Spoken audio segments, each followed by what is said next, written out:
talking about business lending, one of the key questions, and I remember reading this IFC report about a decade back that said India MSME is a large underserved opportunity. So I guess the question is for all three leaders here, do you think AI finally unlocks it? We've had this, you're right actually, your question is right that formal sector lending in MSME is not more than 20-25%.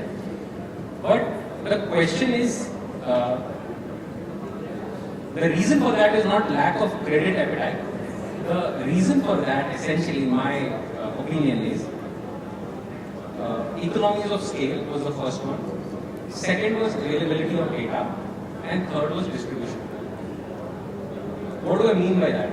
So, in economies of scale, essentially, what are you doing? Frankly, for me, cost of underwriting a loan, which is very small loan of let's say 50,000 or 1 lakh rupees, is very similar to cost of underwriting a 1 crore unsecured loan. So essentially what happens is then banks, lenders essentially will kind of ignore the bottom and only look at the higher one. That's not bias or that's not judgmental lending. It's essentially pure maths. Because the economics of scale were not there, so you simply ignored it. The second part is data. Because unlike a large private sector, a large client or what we call a commercial large client, we basically have all the data and judge it. In an MSME world, you have to depend on so many other things. Now, as Prakash was saying, the India stack has been developed by the government. What do we have now? We have GST data that you can pull from the portal. We have the promoters ITR that you can pull. You have Aadhaar. You have account aggregator where you can get everyone's bank statements, and you can triangulate all kinds of data there and then overlay it with, let's say, the bureau scores of that client. The bureaus in India score not just individuals but also give a scoring to SME clients. It's called CMR 1, 2, 3, 4, 5, 6, 7. The lower the better. Now once you have all of that, then the credit decisioning can be very, very quick. Because it used to take weeks earlier, now it can happen in a day or two. Now you add the two things, which is quick credit decisioning because you have the data. Second, you have economies of scale. Then you can kind of reach out to more clients. The last point is distribution. A lot of SME clients, one lender could not reach out because you're basically, a Kirana store in Bhilwara may not have Euro score, you may not be there, and you don't know his balance sheet. So how do you assess it? There, now, the first two have said economies of scale and data. The third part is distribution. Now you have platforms from government, for example, Open Credit Enablement Network.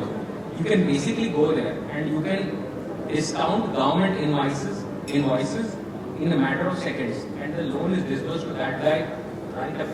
And then the collection or the repayment also happens to that.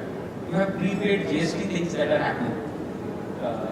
Banks like us and other banks as well are looking at single trade only clients, single CASA only clients and seeing can we reach out to them and do it. Once you add all of the three, then you are in a position where AI can potentially change it.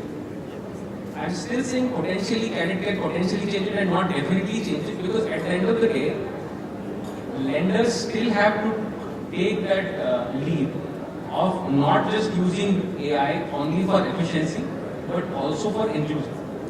As long as this happens, I think then MSME lending can change in the next 2 years, 3 years. When we used to do manual credit assessment, people like us mattered.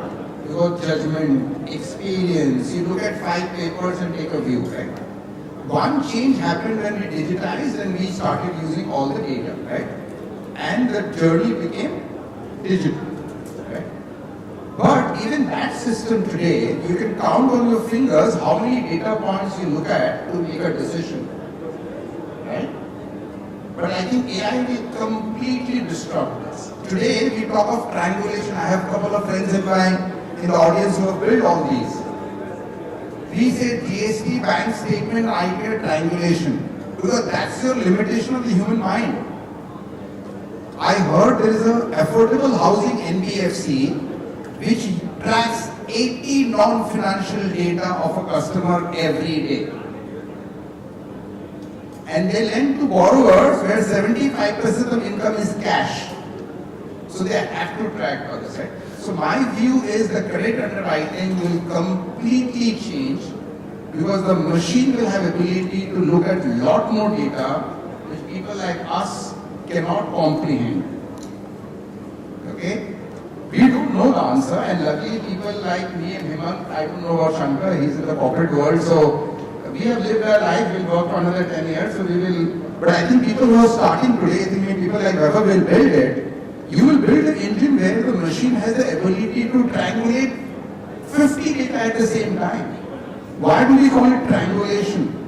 Why it can't be angulation? You can relate 50. The human behavior is not simple. Your financial behavior is not a function of GST, ITR and bank statement. It's a function of many more things, and that will change. And all the data today is available, but human mind is just not. Why are we talking of CMR?